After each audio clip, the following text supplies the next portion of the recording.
Hello dear students, welcome to Shri academy of science Karad. तर आजचं हे तिसरं लेक्चर आहे। आपण तिथं एक्झाम्पल्स पाहतोय। पहिल्या दोन लेक्चर मध्ये आपण असं बघितलं की बेसिक एक्झाम्पल कशा पद्धतीने आणि कोणत्या पद्धतीने आपल्याला पडतील आणि त्या पद्धतीने कसं सॉल्व्ह आपल्याला करायचं हे आपण बेसिक त्यामध्ये बघितलं होतं। तर आजचं लेक्चर आहे ते म्हणजे आपल्याला जेडब्ल्यू नीटचे एक्झाम्पल आपल्याला काय करायचे, सॉल्व्ह करायचे। आता जेडब्ल्यू जरा हार्ड एक्झाम्पल्स आहेत की जिथं तुम्हाला सॉल्व्ह करायला तुम्हाला ट्रिक्स वापरावं लागतात, त्यासाठी तुम्हाला सगळ्या कन्सेप्ट क्लिअर व्हाव्या लागतात, ठीक आहे। त्यामुळं एवढं आपण डीप न जाता आपण काय करणार आहे, थोडं जरा नीट आणि जेडब्ल्यूचे जरा लो लेवलचे क्वेश्चन्स आहेत त्याबद्दल आपण इथं आज घेतोय। जे डिफिकल्टी लेवलचे एक्झाम्पल्स आहेत ते तुम्ही ज्या वेळेला ऑफलाईनला ज्या वेळेला वर्गात याल त्या वेळेला आपण ते एक्झाम्पल्स आपण सोडवणार आहेत। ओके, मी काय सांगतोय कळतंय का? जे डिफिकल्टी लेवल जे डब्ल्यू साठी जे जास्त आहे त्या डिफिकल्टी लेवलचे एक्झाम्पल्स आपण वर्गात सोडवून घेणार आहे, ते ऑनलाईनला आपण घेणार नाही। पण लो मीडियमचे जे क्वेश्चन्स आहेत, लो मीडियम असेल किंवा मीडियम लेवलचे क्वेश्चन जे असतात ते आपण इथं सोडवतोय, ठीक आहे। तर ह्या टॉपिकचा आपला आजचं शेवटचं लेक्चर असेल, ठीक आहे। नंतर सॉल्व्ह करूया आपण एक्झाम्पल्स। तर इथं तुम्हाला 3 एक्झाम्पल्स तुम्हाला दिसतील। तर त्यातलं पहिलं एक्झाम्पल आपण घेऊया। काय म्हणलं इथं, 12 ohm wire is bent into the square loop, then calculate resistance between the ends of diagonal wire। म्हणजे तुम्हाला एक वायर तुम्हाला दिलेली आहे, ह्या वायरचा रेझिस्टन्स किती सांगितलाय, 12 ओहम। पूर्ण वायरचा रेझिस्टन्स मी याला म्हणतो ए बी। मग या एबी चा रेझिस्टन्स किती आहे, 12 ओहम। त्याचं काय केलं रे, बेंड केली। कशी बेंड केली, स्क्वेअर लूप मध्ये।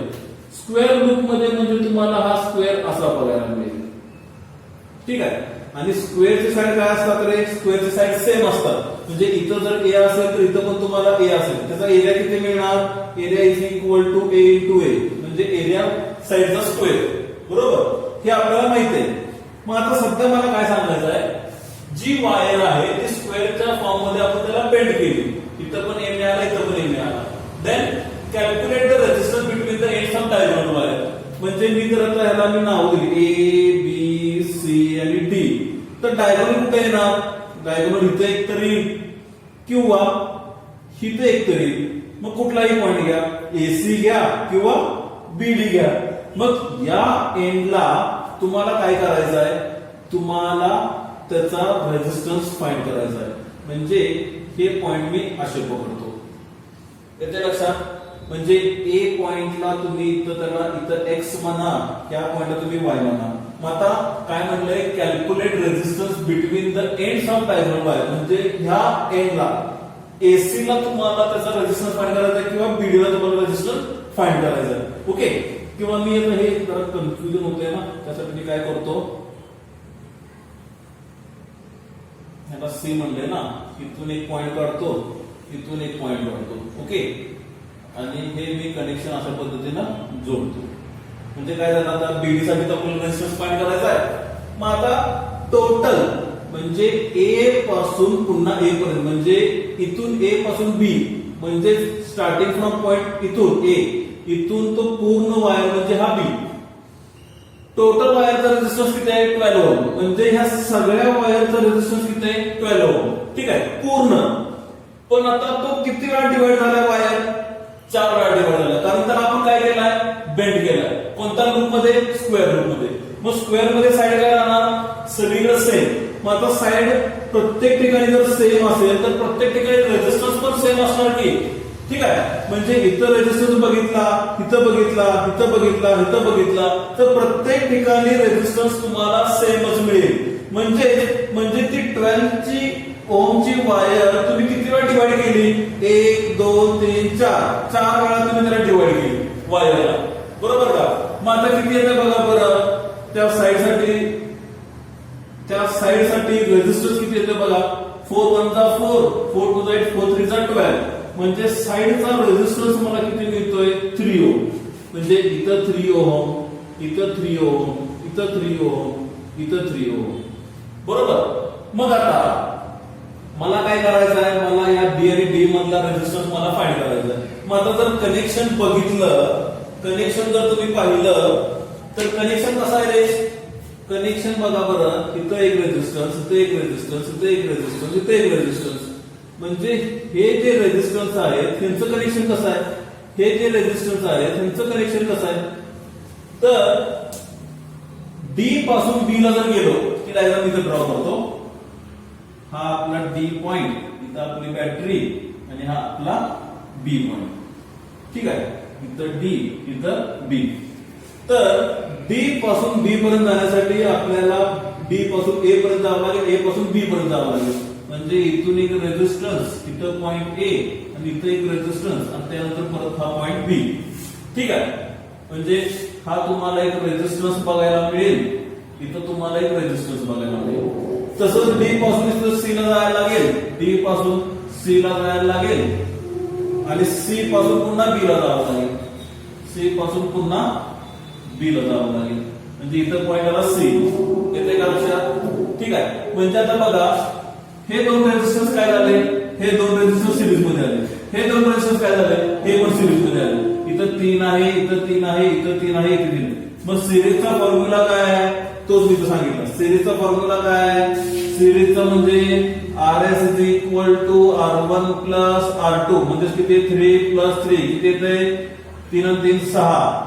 ठीक आहे, इथं किती येणार? इथं पण येणार 6. ठीक आहे, मग आता काय झालं? हे दोघे एकमेकांना काय झालं? पॅरलल झाले. म्हणजे आता डायग्राम तुमची कशी दिसेल? डायग्राम तुमची आता अशी दिसेल. इथून एक रेझिस्टन्स, इथून एक रेझिस्टन्स आणि हा तुमचा पॉइंट काय? हा तुमचा डी पॉइंट, हा तुमचा बी पॉइंट. ओके, इथं 6 मिळालं, इथं 6 मिळालं. पॅरललचा फॉर्म्युला, पॅरलल साठी ट्रिक काय सांगितलं तुम्हाला? काय होती ट्रिक? Multiplication upon addition. ठीक आहे, किती येतं multiplication upon addition? 6 into 6, 6 plus 6, 6 6 जा 36, 7 6 12, 12 1 जा 12, 12 2 24, 12 3 जा 36. म्हणजे तुम्हाला आन्सर किती मिळालं? तुम्हाला आन्सर मिळालं. एकच मिनिट आहे.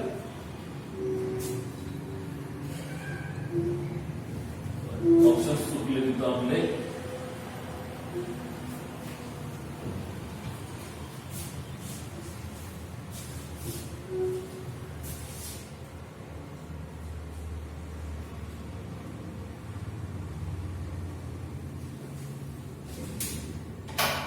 ठीक आहे, मग इथं आता हे एक्झाम्पल तुम्हाला सुटला जातं. बरोबर, टोटल रेझिस्टन्स बिटवीन बी आणि डी मध्ये तुम्हाला काय मिळाला? तर तुम्हाला 3 ओम मिळाला. 12 1 12, 12 2 24, 12 3 36. म्हणजे 3 इज द आन्सर. पॉज करून नोट डाऊन करा. पॉज करून नोट डाऊन करा. पॉज करून नोट डाऊन करा. इकडचं मी रब करणार आहे, त्यामुळं पॉज करून नोट डाऊन करा. आता हे रब करून मी तर हे सॉल्व्ह करणार आहे सेकंड एक्झाम्पल. ठीक आहे, झालं? Okay okay.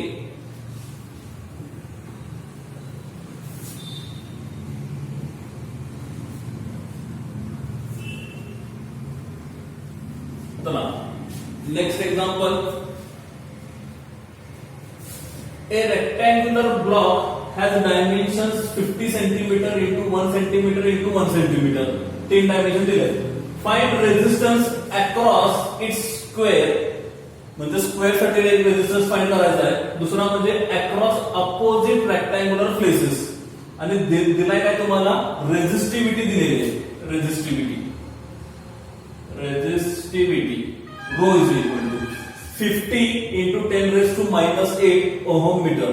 ओके, मग आता इथं तुम्हाला सेंटीमीटर सांगितलंय, इथं तुम्हाला मीटर दिलंय. म्हणजे तुम्हाला कन्व्हर्जन करावं लागेल सेंटीमीटरचं मीटर मध्ये.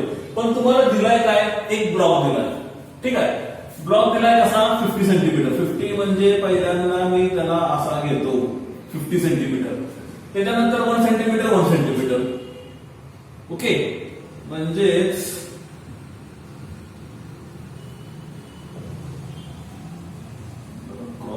क्रॉस ड्रॉ करावं लागेल.